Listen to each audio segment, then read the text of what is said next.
So let's talk about how things sometimes don't work out the way you want them to. Or actually, things often don't work out the way you want them to. First of all, just to get it out of the way, the light's going to go up and down. I'm on a cloudy day. The sun's kind of going in and out, so I apologize in advance for my technical deficiencies today. I'm shooting on the Panasonic S5. I'm using the Minolta 28mm f2.8. I'm shooting at, I got the aperture at f5.6. No, actually f8. So you still should have some blurry background back there, but it should also be pretty clear what's behind me. And I'm actually down by the river, and you know, I try to come down here at least once a day. I mean, I'm not going to say I've been here every day, but since I've lived here, I try to come down here every day that I can, because I never want to take it for granted that I live this close to the Hudson River, which is pretty cool. But there are days where I can't get here, like yesterday, because I had to get on the train. Ladies and gentlemen, at this time we ask that you please have your tickets out and ready for collection. If your ticket happens to be on an electronic device, please have the brightness setting of that device turned all the way up. The conductor will be around in just a moment to collect your tickets. Although, the train's only about 100 yards from here, so that's kind of like coming down here. But anyway, I try never to take it for granted. But let's talk about how sometimes things don't work out the way you want, you know? And yesterday was a good example of that for me, because I had to take the train down to Manhattan, and I had an appointment to see my kinesiologist. I'm an alternative medicine guy. I have a homeopath, kinesiologist, acupuncture. I'm a nutrition fiend, all that kind of stuff. I really try to take care of myself. So anyway, I had an appointment, so I thought, and so I got on the train, and that's your hint. I got on the train. I actually took Amtrak instead of Metro North, because I had a voucher for a trip that I had canceled prior to this quite a while ago.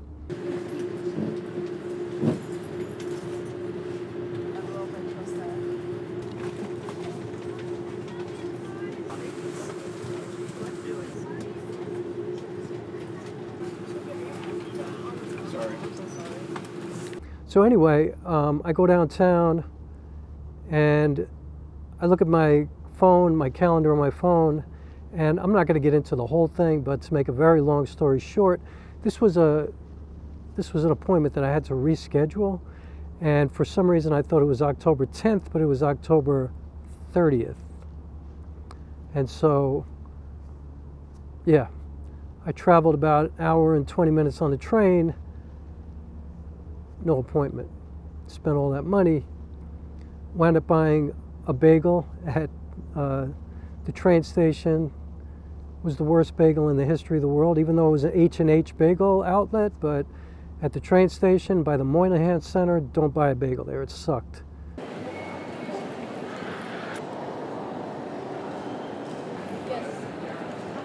Please notify Amtrak police and personnel.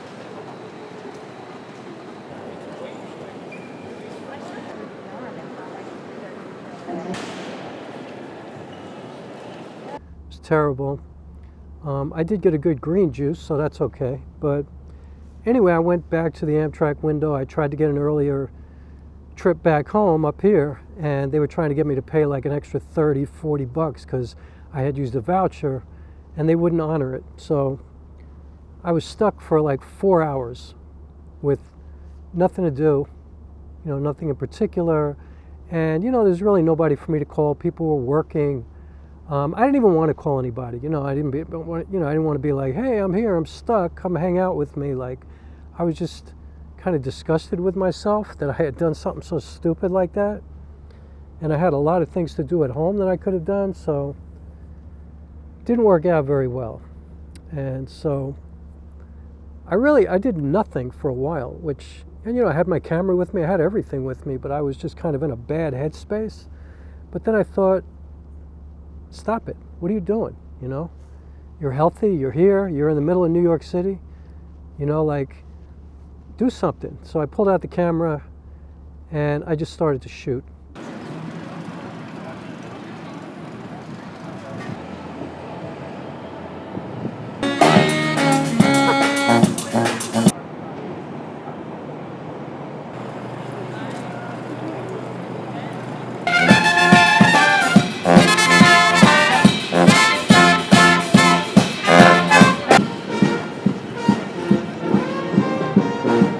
anything that I saw. I just started to just point the camera, and I had my 50mm lens on, so I don't generally like to shoot 50mm unless I'm doing something very specific, and usually it's for dialogue in a film or something like that. Like I don't just shoot randomly with 50mm generally. I'm a much wider, like I like shooting at 28mm, which is what I'm doing now. But I had the 50 on the camera, so I just shot. And I had a lot of fun, and I really wound up with some great stuff. And I'll show it throughout this video.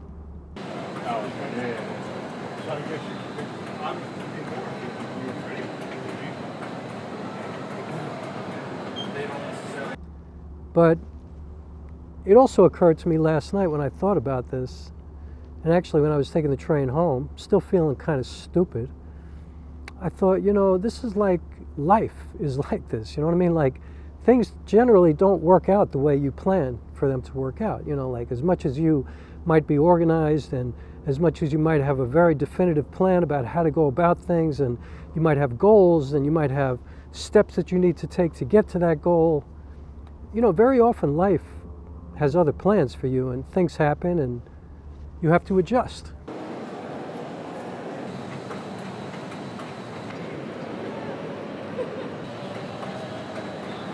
Right? I mean, that's part of life. You have to adjust. And so I just thought about that, like, I have obviously a lot of friends who are artists, and unless you're a celebrity, things didn't work out the way you wanted them to, unless you got, achieved like Michael Jackson status, or Denzel Washington, or whatever your medium is of art.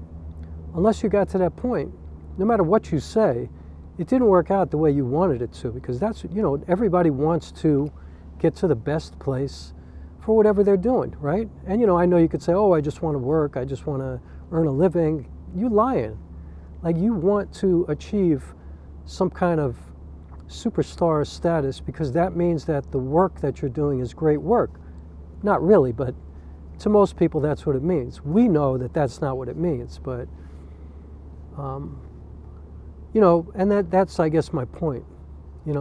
My point is that it's all about the work. You know what I mean? It's not all about the status or the recognition or the awards or the level that you get to. It ain't about that, because there are so many worthy artists out here who you never heard of, So many amazing, brilliant, genius musicians, actors, painters, dancers, sculptors.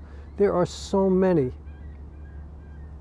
amazing, magnificently talented people that you never heard of, who just stay out here and keep doing it and keep getting better, because the more you do it, the better you're going to get.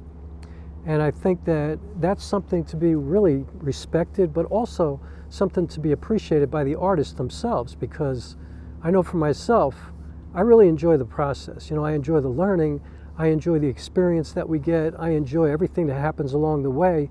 Believe it or not, I enjoy the downs as much as I enjoy the ups, because I always seem to grow from every obstacle that I get to, or something that sets me back. I've noticed that I learn much more from those than from the triumphs, and from when I win an award, or I get a grant, or I'm booked somewhere, or whatever, whatever kind of recognition. I don't learn as much from that. I just get a fix from that. It feels nice, I'm not going to lie, of course. Everybody wants to win, But what I really learn from is when I'm challenged and I feel like, why am I even doing this, And it just gets really difficult and frustrating, and you feel like you just can't get out of this little quagmire that you got yourself into, and you're just stuck.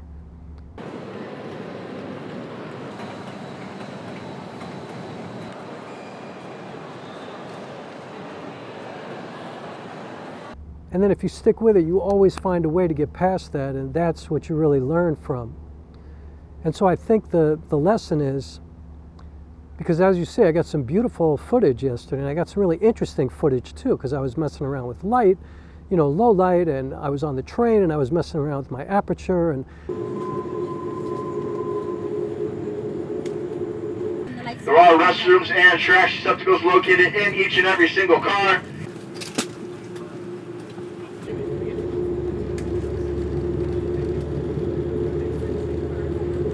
I didn't want to shoot people close up because I didn't want to invade their privacy, but I also wanted to show that I was around people. So there's one right here and one right here. People are sitting there? Okay.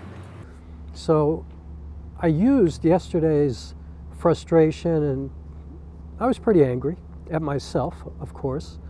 I used it to come up with something that was positive, and I learned a lot, and I actually got some footage with the 50mm that I liked. And I don't generally, you know, I'm more 28, 35, and even 20 or 16. Like I like a wider perspective.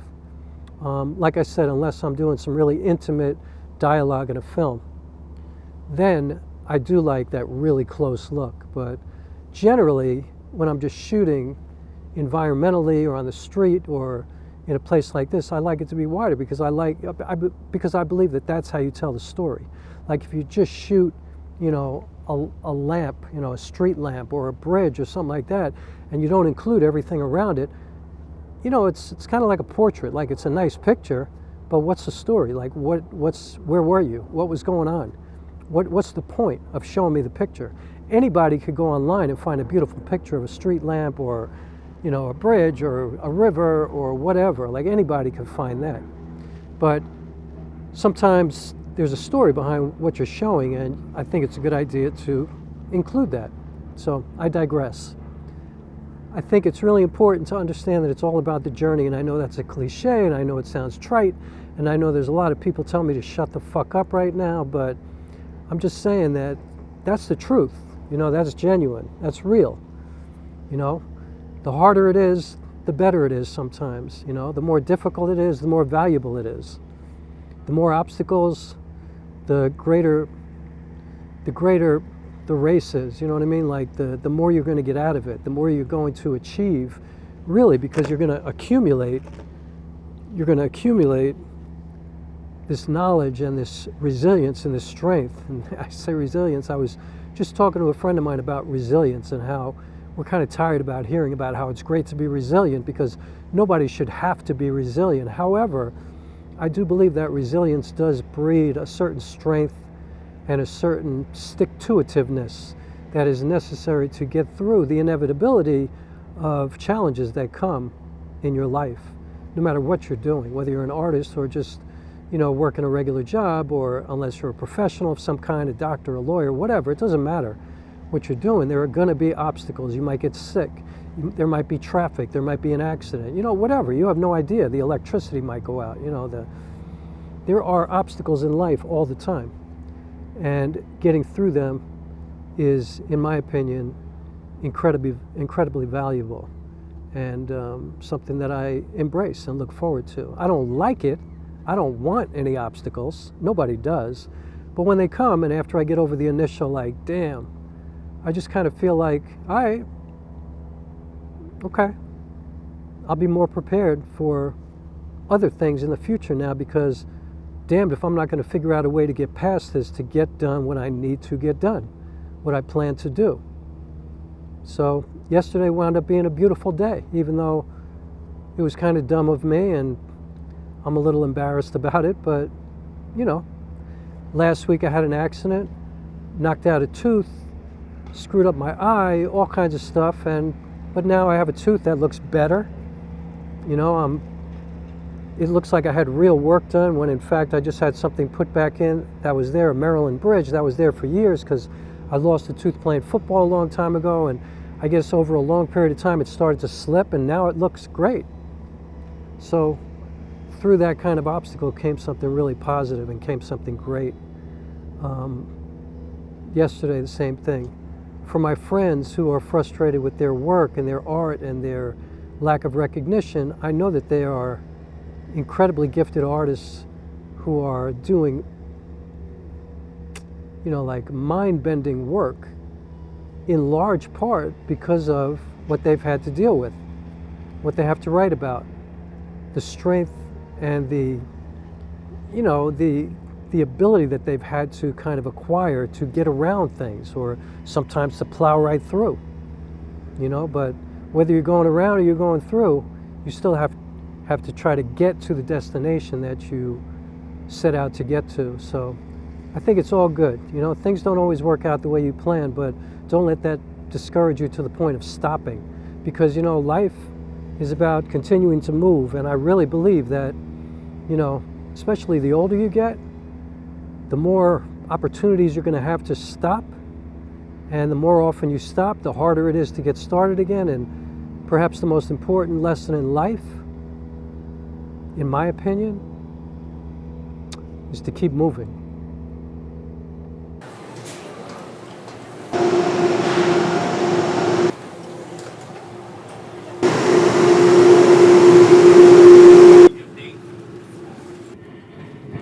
Next station stop will be Poughkeepsie, about 40 minutes. 40 minutes to Poughkeepsie, next stop.